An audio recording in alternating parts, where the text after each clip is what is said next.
Okay, welcome to this video then on solving one-step equations. So before this topic, you should have done things like substitution and simplifying. If you can do substitution, you can also solve equations. Okay, so here's the nod. We're going to solve one-step equations today. And solving equations is basically like the opposite of substitution. But for substitution, you're told what the letter stands for. If you're solving an equation, you need to find out what the letter stands for. So these are the first set of examples.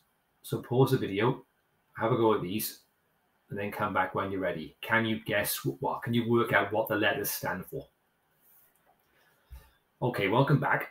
So this first equation here, if I put it here, I'll write it down, x plus 9 equals 20.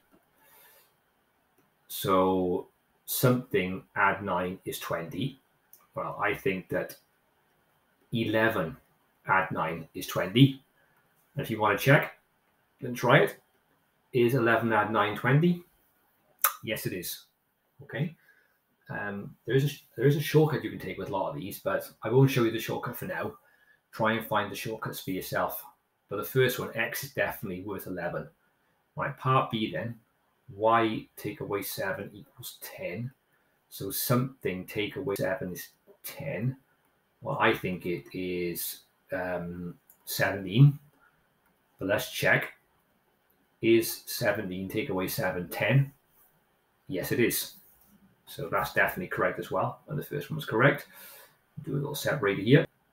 Question C. 24 plus something is 39. Well, again, I think that this something, which is called G in this case, is 15. Let's check.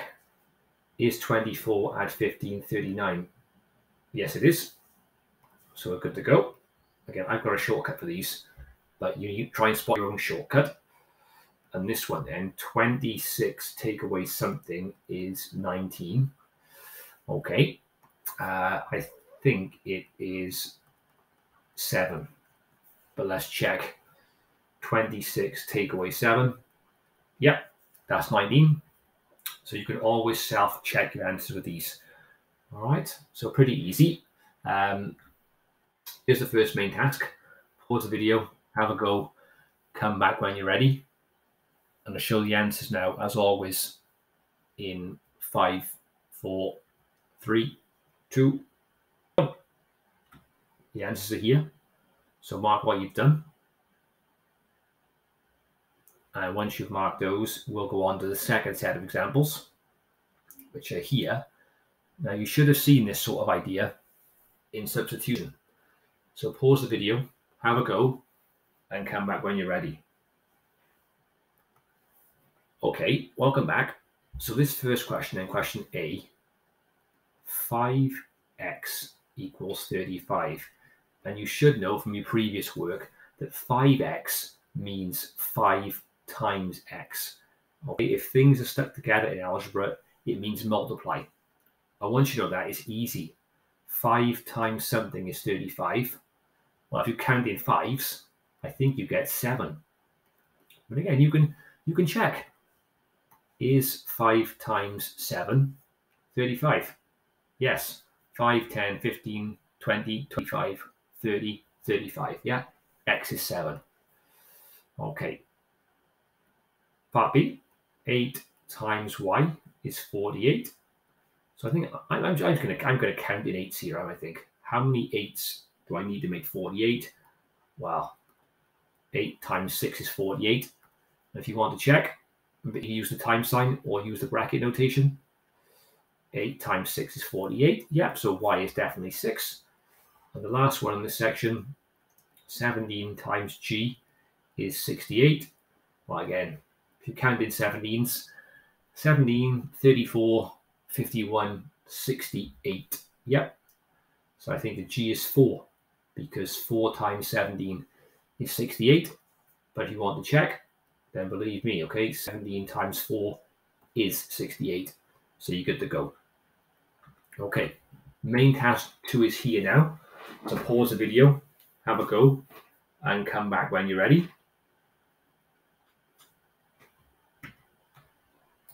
It is also a challenge question after this one, but I'll show the main task 2 answers in 5, 4, 3, 2, 1. Here they are. Some quite difficult ones here, actually, especially the last few. And the challenge question is coming up in 5, 4, 3, 2, 1. Here it is. And the answer to the challenge question is here. X is 16. And now on to the checking question. So there's 3 here. Pause the video, have a go, come back when you're ready. Okay, welcome back. Again, so you should be able to solve these because we know from before what this notation means. Remember, this here says that x divided by 4 is 20. Remember, this is the proper way to write the divide sign. So something divided by 4 is 20. Okay? It's actually quite a nasty one, this one, actually, while I'm looking at it. So something divided by 4 is 20. Well, this one is quite nasty. Actually, I'll tell you now, the answer is 80. And if you want to check, you can do 2 things. If you try how many 4s are in 80, it is 20. I got a slight shortcut here. Because to solve this, I'm thinking, remember divided by 4 means I'm counting the 4s in this number. So I'm thinking, what number, when I count the 4s in it, gives me 20. So what number's got 20 4s in it? So I've done 20 times 4, which gives me 80. And that's actually a nasty one there. Question 2 is actually much easier to solve because something divided by 4 is 8. So what number, when you count the 4s in it, gives you 8?